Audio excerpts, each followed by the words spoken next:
vamos falar de outra discussão que deve movimentar também o Congresso Nacional nos próximos dias, que é o debate sobre a proposta de emenda à Constituição, a PEC, que trata da criminalização da posse e porte de drogas, que vai voltar ao Congresso Nacional. E para falar sobre as expectativas para a discussão dessa proposta, nós recebemos aqui no Jornal da Manhã a Caroline Detoni, que é deputada federal do PL de Santa Catarina e também presidente da Comissão de Constituição e Justiça da Câmara dos Deputados.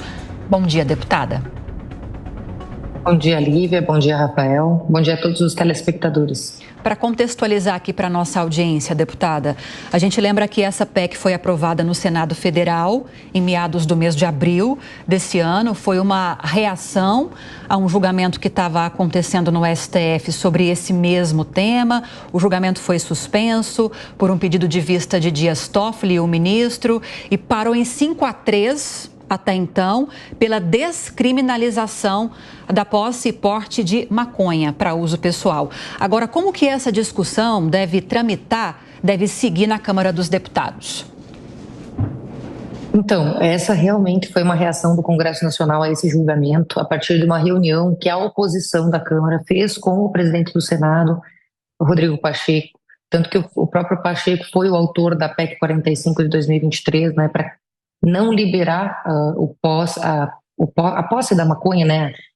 Eles não querem legalizar a questão da maconha. Foi aprovado com amplos votos dentro do Senado e agora está tramitando na Câmara. O primeiro passo que vai ter, então, é na Comissão de Constituição e Justiça, da qual eu sou presidente.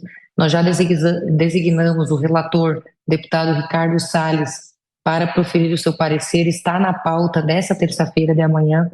Na Comissão de Constituição e Justiça é vista só a constitucionalidade da matéria, né? Nós acreditamos que ele vai apresentar um parecer favorável, porque ele assim se manifestou na audiência pública que realizamos.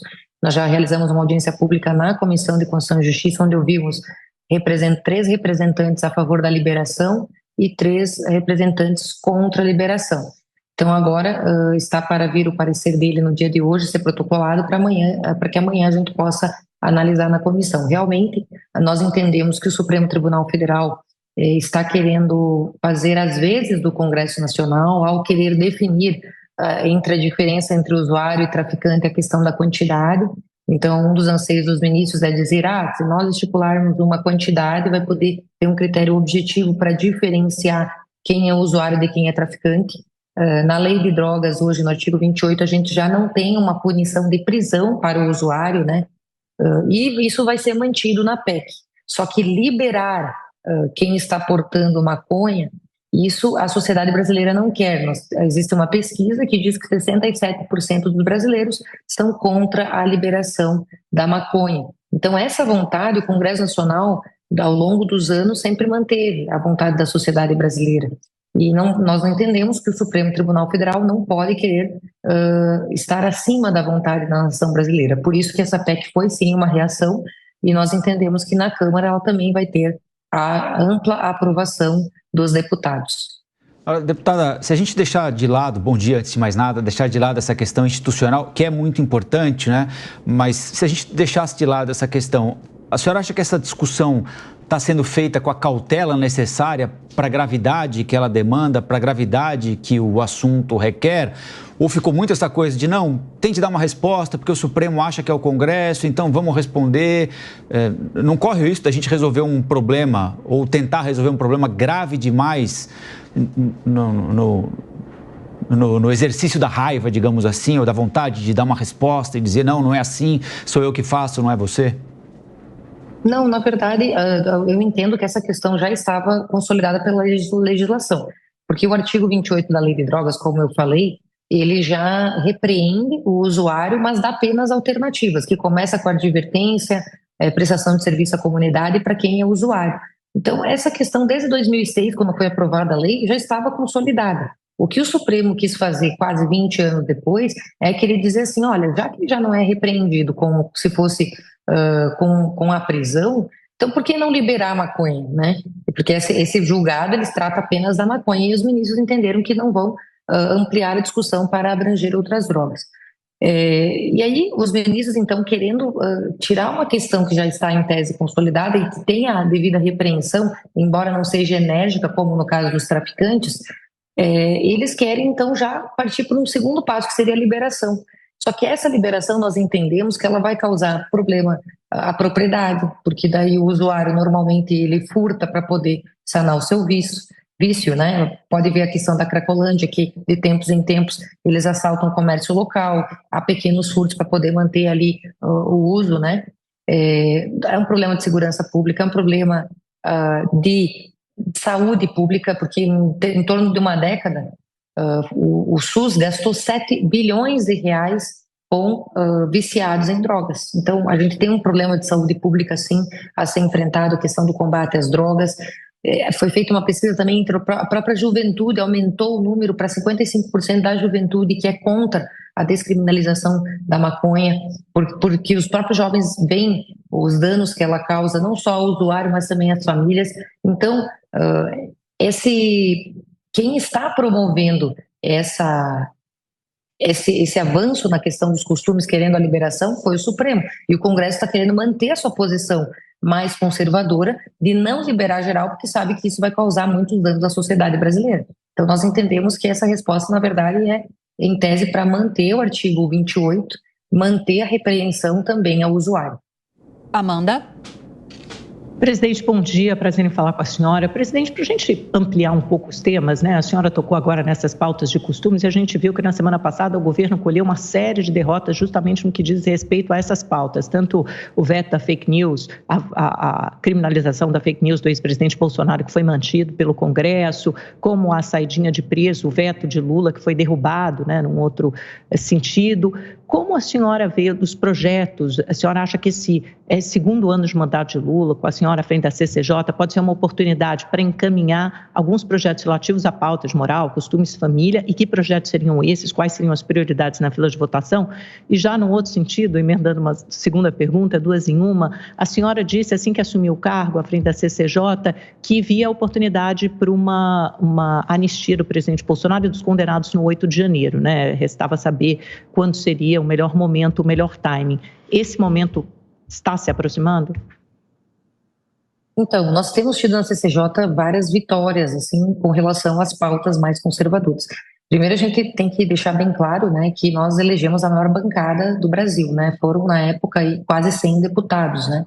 Então, isso quer dizer que a sociedade brasileira e os mais votados do Brasil, inclusive Nicolas, Bia Kicis, eu no meu estado, batendo recorde de votação, isso mostra que boa parte, se não a maioria da população brasileira no Congresso Nacional elegeu pessoas de viés conservador. Então a gente entende que ter espaços para debater essas pautas dentro da Câmara, como no caso na Comissão de Constituição e Justiça ou na Comissão de Educação, isso faz parte do debate democrático. O que nos assusta às vezes lá dentro da Câmara é que os próprios vice-líderes do governo cheguem e quando a gente bota temas como esse na pauta, eles ficam revoltados, como se ter o poder executivo à frente, né, de esquerda, tivesse que pautar todo o Congresso Nacional. E a gente vê que é uma casa plural, é uma casa onde tem todos os espectros políticos da sociedade. Nós temos tido várias vitórias na CCJ com relação a essas pautas conservadoras, mas a gente sabe que a maioria dessas pautas precisa passar no plenário, então, e isso aconteceu semana passada, né? Nós tivemos ali no Abril Vermelho, pautamos alguns projetos oriundos da CPI do MST, por exemplo, para endurecer as penas para a invasão de terra, e nós tivemos êxito, tanto que depois o presidente Arthur Lira pautou esse projeto e venceu também na Câmara o PL 709, e semana passada no Congresso Nacional foi um recado muito claro, de que a sociedade brasileira não é a favor da saidinha, manteve os vetos do presidente Bolsonaro com relação à criminalização de opinião, porque a gente sabe que, querendo ou não, hoje está muito em voga criminalizar a opinião do lado opositor. E o que a gente defende é que as ideias se debatam com ideia. Que imprensa, por exemplo, se combata com mais imprensa. Ou seja, é justamente no debate de ideias que a gente vai evitar aquilo que não é verdade e enaltecer a verdade e evitar as mentiras, né? E a gente tem aprovado, sim, várias pautas na CCJ e entendemos que isso é um espaço democrático e que, na verdade, quem vota é o colegiado, então é a maioria que está a favor dessas pautas. Com relação à anistia, nós temos projetos tanto com relação à anistia do dia 8 de janeiro, quanto com relação à anistia do presidente Bolsonaro. Nós temos um apelo muito grande dos advogados, das pessoas envolvidas no dia 8, para que designemos um relator e pautemos. Nós entendemos que está havendo excessos por parte dos julgamentos nos inquéritos, né, que tramitam no Supremo Tribunal Federal. Muitas pessoas, os advogados, reclamam que não está havendo o devido processo legal, a individualização das penas, as penas não são razoáveis, pessoas que nem estavam cometendo crimes estão sendo criminalizadas, né, idosos e tudo mais. Então, não, pessoas já, o lesão morreu na cadeia sem ver as suas comorbidades. Então, são excessos que a gente entende que um projeto de anistia pode vir, sim, a dar uma resposta, mas tanto que a nossa competência específica na CCJ é a anistia, só que nós ainda não designamos relator para esse projeto, e esse projeto, se passar na CCJ, tem que passar necessariamente pelo plenário, pelo Senado, sanção. É um projeto de lei normal, como qualquer outro, então a gente tem vários desafios, não seria só a CCJ, né? Seria o primeiro passo, né? Mas nós estamos recebendo muita pressão, e a pergunta que eu mais recebo, inclusive, da imprensa, desde que eu assumi, é sobre os projetos de anistia. Nós ainda não designamos o relator, mas entendemos que esse debate vai se fazer necessário, sim, em algum momento. Deputada, bom dia. A gente vê o Brasil sofrer tremendamente em razão do tráfico de drogas. Acho que é o maior mal do Brasil hoje, não apenas pela questão da dependência das drogas, mas sobretudo pela violência que vem associada a ele. Nesse caso dessa discussão, né, da criminalização ou não do porte de drogas, eu vejo que o Congresso vai dar uma resposta alinhada com o interesse e a expectativa da sociedade, mas a gente tem vários outros aspectos que são necessários que sejam ajustados para que o Brasil se torne um país mais protegido dos efeitos da droga. É fato concreto que todos os bilhões que movimentam o tráfico de drogas vêm do usuário. Entretanto, o usuário é sempre visto como o pobre coitado. E o usuário é tanto aquele que está na dependência, quanto o que está ali, sai da Faria Lima e vai fumar um baseado, vai cheirar cocaína no final de semana fazendo festinha com os amigos. O que o Congresso Nacional, a Câmara dos Deputados, está fazendo de concreto para acabar com essa festa das audiências de custódia, que libera mais da metade das pessoas que são presas, e dar um tratamento mais duro àqueles que financiam o tráfico de drogas? Então, nós, nessa proposta dessa PEC 45, infelizmente, nós vemos que ela não trata com a devida dureza o usuário. Ela mantém, meio que reafirma o artigo 28, que já é bem brando com quem usa drogas, né? Nós vemos uma oportunidade, nesse caso, não na Comissão de Constituição e Justiça, porque aí é só admissibilidade, de talvez, na comissão especial, uma vez passado o projeto pela CCJ, que haja um endurecimento com relação também ao usuário, como uma forma de desestímulo para que ele use droga, né, e não financie o tráfico de drogas, porque, como você falou, só existe o mercado da droga porque alguém consome, ou seja, alguém compra. Mas nós esperamos que na Câmara a gente entende que a tendência é que seja endurecida essa PEC. Com isso, se houver uma mudança no texto, ela voltaria para o Senado.